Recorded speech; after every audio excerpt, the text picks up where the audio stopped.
আমি তোকে ভালোবাসি। তুই কি পাগল হয়ে গেছিস?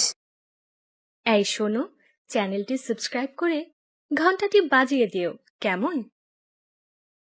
তুই এখানে? আমি তোকে খুঁজতে খুঁজতে পাগল হয়ে গেছি। কেন? কি হইছে? হাঁপাচ্ছিস কেন? আর বলিস না, আসার সময় হাত থেকে মোবাইলটা পড়ে বন্ধ হয়ে গেছে। এখন আর ওপেন হয় না। ভালোই হইছে। ভালো হয়েছে মানে? তুই কি বুঝাইতে চাইছিস? না, কিছু না। মোবাইলে ডাক্তারের কাছে নিয়ে যা। তাই করতে হবে। এখন আজে বাজে কথা রাখ, তোর ফোনটা একটু দে, আম্মুকে একটা কল দিব। আমার ফোন? হুম, না, আমার ফোন তো দেয়া যাবে না। অন্য কারো মোবাইল দিয়ে কর। তুই না আমার বেস্ট ফ্রেন্ড। আজ বিপদে পড়ে তোর কাছে এসেছি আর তুই আমার সাথে ঘাতকতা করছিস। দেখ তাসনিম, বোঝার চেষ্টা কর। এইটা আমার পার্সোনাল সেট। আমার সব সিক্রেট বিষয় এইটার ভিতর আছে। তোকে কিভাবে দেয় এইটা? আমি তোর সিক্রেট বিষয়ে যাব না, শুধু কন্টাক্ট থেকে আম্মুকে একটা মিস কল দেব। বলছি না দেয়া যাবে না। অন্য কারো কাছ থেকে চেষ্টা কর। আর চেষ্টা কখনো বিফলে যায় না। আমি তোর ফোন দিয়ে কথা বলবো আর তোর কাছেই চেষ্টা করব। আমার এই চেষ্টা কখনোই বিফলে যাবে না। আমি দিব না। তুই না দিলে আমি জোর করে নিব।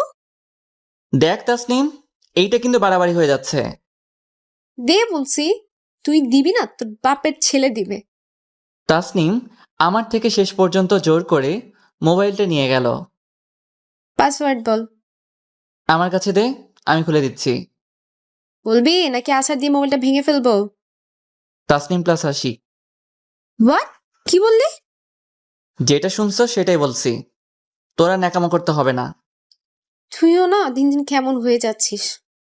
মোবাইলের লকটা খোলার পর আমার মোবাইলের স্ক্রিনে তাসমিনের শাড়ি পরা ছবিটা ভেসে উঠল। খিরে, এইটা কি? আসলে তোকে সারাদিন দেখতে ইচ্ছে করে তো, তাই তোর ছবি ওয়ালপেপারে সেট করে রাখছি। আমি তোর গ্যালারিটা একটু চেক করি। তাসনিম, ভালো হবে না কিন্তু বলে দিলাম। তুই বলছিস আমার সিক্রেট বিষয়ের কাছে যাবি না, আর এখন?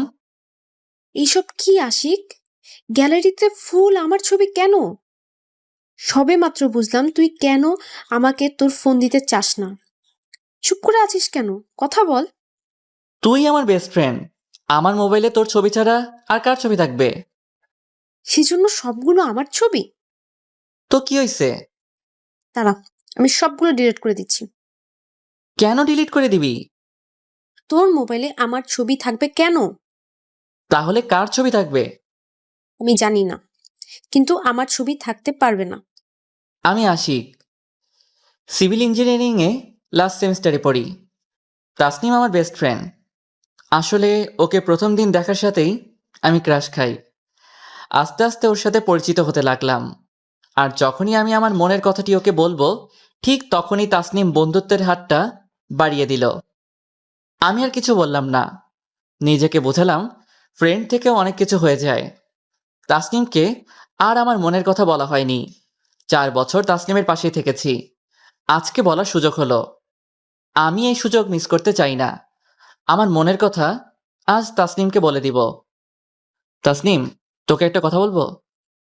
হুম, কি বলবি তাড়াতাড়ি বল। আমি তোকে। আমি তোকে কি? তুই বুঝিস না আমি কি বলতে চাচ্ছি? আজব তো, না বললে কি করে বুঝবো? আমি তোকে ভালোবাসি। কথাটি শোনার পর তাসনিম তেলে বেগুনে ফুলে উঠল। তুই কি পাগল হয়ে গেছিস? না তাসনিম, সত্যি বলছি। তোকে প্রথম দিন দেখার পর থেকেই আমি তোর প্রতি দুর্বল হয়ে পড়ি। এতদিন বলি নাই বন্ধুত্ব হারানোর ভয়ে। এখন এইটাই আমাদের শেষ সেমিস্টার। তারপর তোর সাথে আমার আর কোনো যোগাযোগই থাকবে না। তাই আর ভয় করছি না বলেই বলে দিলাম। আশিক, তুই আর আমি বেস্ট ফ্রেন্ড। এর বেশি কিছু আমি চিন্তা করি না। কিন্তু আমি তোকে ছাড়া থাকতে পারবো না। পাগলামি করিস না। আমি চাই না তোর সাথে আমার ফ্রেন্ডশিপটা হারিয়ে যাক। উফ, ফ্রেন্ড ফ্রেন্ড ফ্রেন্ড, আর ভালো লাগে না। এইবার এটা বাদ দে। আমি তোর কাছে ফ্রেন্ড হিসেবে থেকেছি, কিন্তু তুই আমার কাছে গার্লফ্রেন্ড হিসেবে ছিলি। এই কথাটি তুই আমাকে প্রথমে বলিসনি কেন? প্রথমে বললি তো কি হয়েছে, এখন তো বলছি। তুই আমাকে ধোকা দিচ্ছিস। তোর সাথে আমার কোনো কথা নাই। প্লিজ তাসনিম, এরকম করিস না। আমি তোকে ছাড়া বাঁচবো না। আর কোনোদিন যদি এই কথা নিয়ে আমার কাছে আসিস তাহলে তোর সাথে আমার বন্ধুত্বটাই বাদ দিয়ে দিব। কথাগুলো বলেই তাসনিম চলে গেল। আমি গালে হাত দিয়ে দাঁড়িয়ে দাঁড়িয়ে তার চলে যাওয়া দেখছি। যাক, শেষ পর্যন্ত তো মিথ্যা অভিনয় থেকে বাঁচা গেল। কিন্তু আমি তো এটা আশাই করিনি। আমি ভাবছিলাম তাসনিমও আমাকে পছন্দ করে, কিন্তু পরিস্থিতি তো এসে বুঝতে পারলাম আমার ধারণাই ভুল। রুমে এসে শরীরের ক্লান্তি দূর করার জন্য শুয়ে পড়লাম। এক ঘুমে রাতে মোবাইলে রিংটংয়ের আওয়াজে ঘুম ভাঙল। চেয়ে দেখি তাসনিম ফোন দিয়েছে। হ্যালো, হ্যাঁ, বল। কালকে কলেজে এসে আমার সাথে দেখা করবি, তোর জন্য একটা সারপ্রাইজ আছে। কি সারপ্রাইজ? সেটা কালকেই দেখতে পারবি। আমার তো এখন আনন্দে বুকটা ফেটে যাচ্ছে। শেষ পর্যন্ত তাসনিম আমার কথায় রাজি হয়েছে। চিন্তা করতে লাগলাম তাসনিমের সারপ্রাইজটা কি হতে পারে। পরের দিন সকালে ক্যাম্পাসে এসে তাসনিমকে খুঁজতে লাগলাম, কিন্তু কোথাও পেলাম না তাকে। দাঁড়িয়ে আছি নিস্তব্ধ হয়ে। এমন সময় কে যেন পিছন থেকে এসে চোখ দুটি আঁকড়ে ধরল। পারফিউম থেকে বুঝতে পারলাম এটা তাসনিম। আমি জানি যে আমার চোখ ধরেছে তার নাম তাসনিম। চোখ খুলবি না, আমি যখন বলবো তখনই খুলবি। ওকে। কিরে, আর কতক্ষণ? এবার চোখ খোল।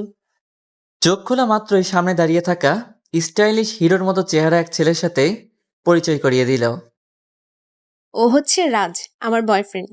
কালকে তোর কথা শুনে মনে হলো তুই কোথাও না কোথাও ভুল করছিস, তাই তোকে ওর সাথে পরিচয় করিয়ে দিই। তাসনিমের কথা শুনে বুকটা ফেটে যেতে লাগলো আমার।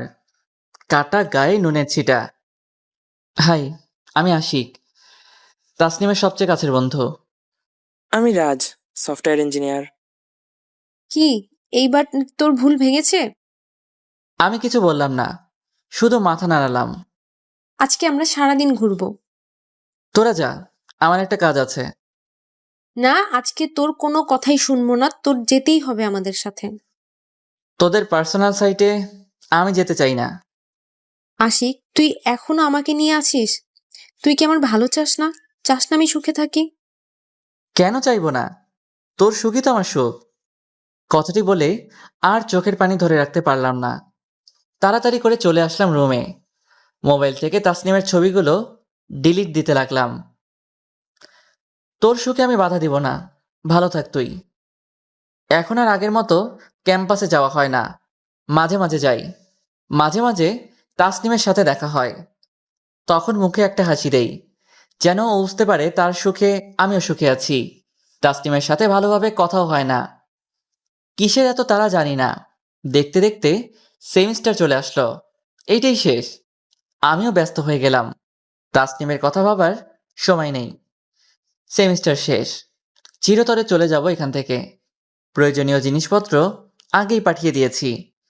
যাওয়ার আগে তাসনিমকে খুঁজতে লাগলাম। অনেক খোঁজার পরেও যখন ওর কোনো খোঁজ পেলাম না, তখন ওকে একটা মেসেজ দিয়ে চলে আসলাম, যেটাতে লেখা ছিল, চলে যাচ্ছি, আর হয়তো দেখা হবে না, ভালো থাকিস। নিজের প্রাণপ্রিয় জেলা যশোরে এসে পড়লাম। মোবাইলের সিমটাকে ফেলে দিয়েছি, নতুন একটা নিয়েছি। বাড়িতে এসে পড়লাম, আর মা বাবার আদরে তাসনিমকে হারানোর বেদনা আস্তে আস্তে নিমেষেই হয়ে গেল। মাঝে মাঝে মনে পড়তো, তখন চোখ দিয়ে পানি ছাড়া আর কিছুই ভাবা যেত না। দেখতে দেখতে 1 বছর হয়ে গেল। এই কদিনে তাসনিমকে ভুলেই গেছি। আজ জরুরি কাজে আবার সে ক্যাম্পাসে আসলাম। কলেজের ভিতরে ঢুকতেই তাসনিমের স্মৃতিগুলো আবারও জেগে উঠল। যেখানেই তাকাই সেখানেই আমার আর ওর স্মৃতি ভেসে ওঠে, আর বুকের ভেতর চিনচিন করে ব্যথা করতে লাগলো। অনেক কষ্টে নিজেকে সামলালাম। কলেজের কাজ শেষ করতে করতে দুপুর 2টা বেজে গেল। এইবার বাড়ি ফেরার পালা। বারান্দায় হাঁটতেছি, এমন সময় পেছন থেকে ডাক আসলো। পিছনে তাকালাম, মেয়েটি আমার অচেনা। ভাই, আপনার সেলফোনটা একটু দেয়া যাবে? কেন, কি করবেন? আম্মুকে একটা কল দিব।